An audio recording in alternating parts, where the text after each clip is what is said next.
To Joe's Astrology, and I am looking at the birth chart astrology of teacher, professor, YouTube star Jordan Peterson, psychologist. I believe he is a professor of psychology. And today we have the moon in Taurus. Perfect time to do an analyzation of Jordan Peterson. I've studied Jordan Peterson quite a bit, not recently. Um, but when I needed someone like him in my life, I came across him through a friend. And from my understanding, he is a guy who really teaches how to survive in the modern world, in today's society. He's a very practical psychologist, which I think that's why I liked him when I started studying him. Recently, not so much as what I'm going to describe here in the birth chart. I'm going to try to stick to his positive traits and what he does well, because you can really see it in the birth chart. First of all, we can see he's a Taurus rising, and that means the ruler of his chart is this Venus here in Cancer. So we see with the Taurus rising that it's a guy who also has Mars here. We can say Mars in Taurus. In the 12th whole sign, we could say it's in the first. So Mars in Taurus is prominent. Taurus in general is prominent. Venus here in Cancer. This is a guy who is very practical, and he cares about that Venus in Cancer on the IC. He really cares about practical matters. So him being a professor or a psychologist, these are the things he's going to focus on. We see more along with that theme. Sun in Gemini in the second. So Sun in the second, he is very much invested and concerned with security, with more Taurus themes of not just security, but making money, uh, resources. What's the word? Um, can't think of it right now, but investing in resources, taking care of yourself, those kinds of things that most people in society need to put first in their life in order to be successful, and successful just in living. And that's kind of what he focuses on, taking care of yourself first so that your psychology will be improved. And he has Mercury here in Gemini, and it's also in the first, so that makes him a very good intellectual leader for sure. He's geared for this work with that Mercury in the first, especially in Gemini.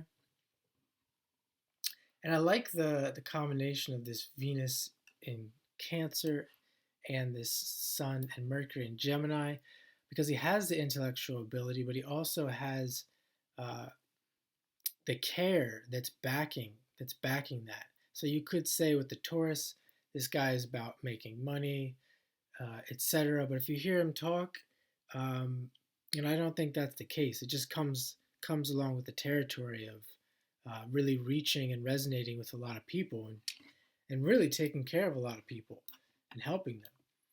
Now he does have the North Node in Leo, South Node in Aquarius. So North Node in Leo, where he's going, you can see with his popularity, being a professor, but being a professor is all over the internet and TV and on the screen. So he's really moving into that Leo energy. Again, ruler is the sun.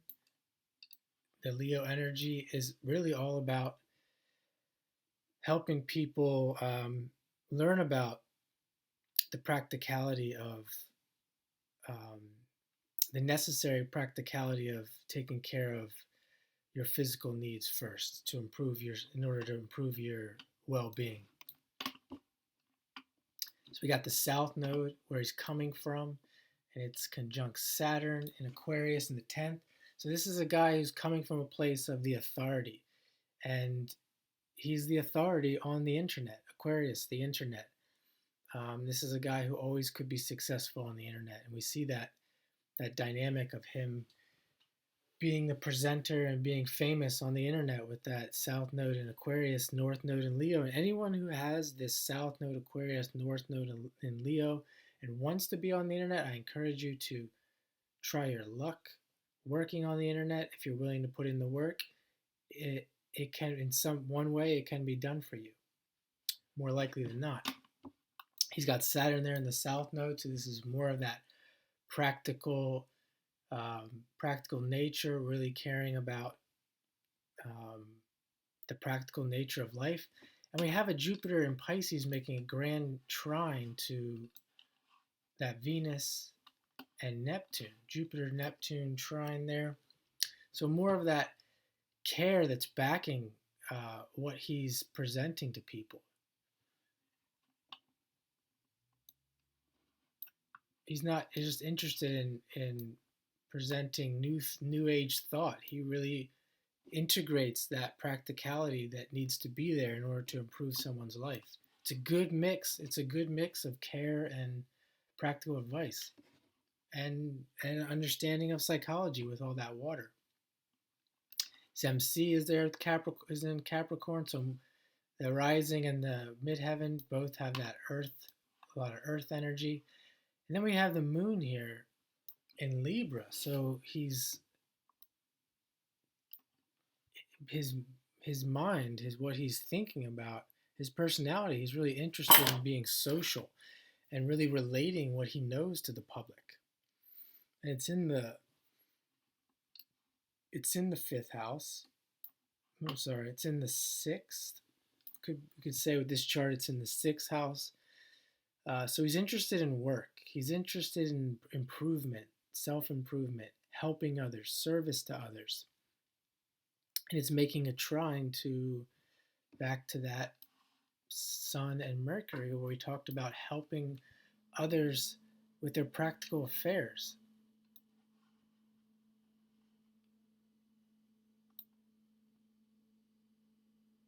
Now, I don't think we have this Uranus here, 27 degrees Leo. I don't think that I wouldn't consider him a Uranian person. We don't see really any aspects to Uranus. It's in the fifth in Leo. So it's possible that the Leo aspect of himself, the aspect that's presenting himself to the public, and his creativity and his speaking ability, people are probably seeing it as forward moving and intellectual, something new. They might be seeing him as a genius, but really what he's talking about is very basic. It's very Saturnian. There could be that Uranus in Leo, him speaking on the internet, but I don't think he is inherently a Uranian person. He's not going to change society. He's not going to I wouldn't consider him a true Aquarian Uranian teacher, which is fine. It's probably not what most people need, not at this moment, maybe in another 100 years. So we have Neptune here. Neptune and Scorpio in the sixth. So there's that his work is psychology, looking into the hidden aspects of life. It's making a trine out to that Jupiter. So really showing that his work is being a teacher. With that Jupiter in Pisces, that's where Jupiter likes to be. It's in Pisces. Definitely this guy is a teacher with those aspects. I mean, some people could consider Saturn the 10th as being a teacher of the consensus. Just noticed here he has a quintile, which is representative of a talent or a special skill. He's got a quintile between his Mars and his Venus, And this is probably why another reason why a lot of people like him, other than the fact that he has a grand trine in water. I'd say it's another reason why he relates good to men and women, because he really has good skill in balancing his masculine and feminine self. And we can see that here with this um, quintile between Mars and Venus. He knows when to be aggressive and to be more masculine, and then to pull back and be more feminine and introverted. And that that would definitely make him more popular and less off-putting, as opposed to someone who has, say, Mars, Venus in a square or a conjunction. Fortune here in Aquarius, we can definitely say that he's made his money, his big money, through YouTube, through the internet. That's Aquarius. But it's also, it's interesting, it's also at 0 degrees. So there's that dual aspect. He's also made his money through institutions like the university, and that's where we see the part of fortune in Capricorn. There's so much in this chart. I'm really not gonna cover all of it. I'm just gonna try to skip through here and go get as much as I can. And we see he's got a grand trine with this Saturn, Mercury, and Moon, grand trine in air. So more of that intellectual energy, the speaking ability, the ability to convey his ideas to people, backed with that grand trine in water where he really cares. So it's like a grand trine in air and a grand trine in water. Someone who can help people and give them advice, but also it's backed by that care energy. More reason why I think a lot of people like this guy. And that is Jordan Peterson. I think I'm going to stop with that today. If you've made it this far, please like the content, subscribe to the channel, and I would love to give you a reading, and we can look at your chart and see some ways how we can, if you like Jordan Peterson, we can see some ways how we can help you become more like Jordan Peterson, if that's what you want to do.